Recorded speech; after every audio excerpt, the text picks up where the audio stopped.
Our topic for today is about conjunction. We'll explore what conjunctions are, their types, and how to use them effectively in sentences. By the end of this lesson, you'll have a solid understanding of this important part of speech. Let's get started. First, let's define conjunctions. Conjunctions are words that connect clauses, sentences, or words together. They help us create more complex and interesting sentences. Imagine trying to communicate without conjunctions. It would be quite choppy and hard to follow. There are three main types of conjunctions: coordinating, subordinating, and correlative. First type, coordinating conjunctions. These connect words, phrases, or independent clauses. The most common ones are for, and, nor, but, or, yet, and so. For example, I wanted to go for a walk, but it started raining. We have subordinating conjunctions for the second type. These connect an independent clause with a dependent clause.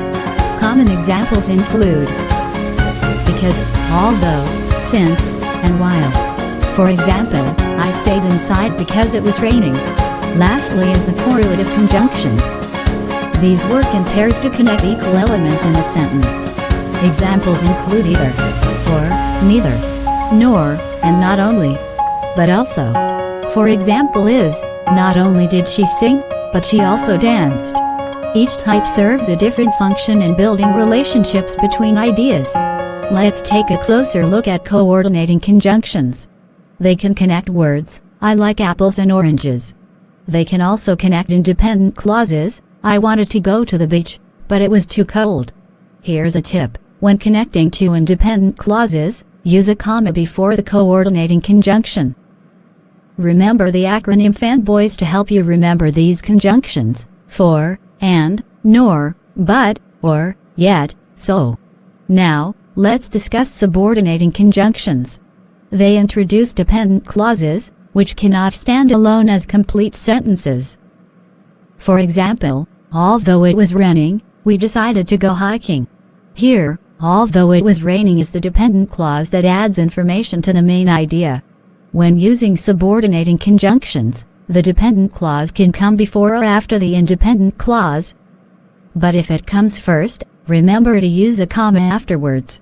Lastly, let's look at correlative conjunctions. These pairs work together to link equal elements.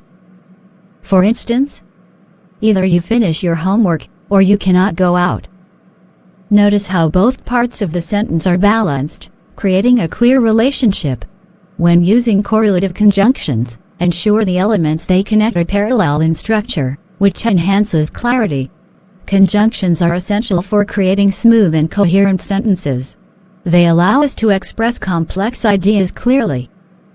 By mastering coordinating, subordinating, and correlative conjunctions, you'll improve your writing and speaking skills significantly. Practice using conjunctions in your writing, and you'll see how they enhance your communication. Happy learning! That is all for this video. Goodbye for now. See you on our next lessons.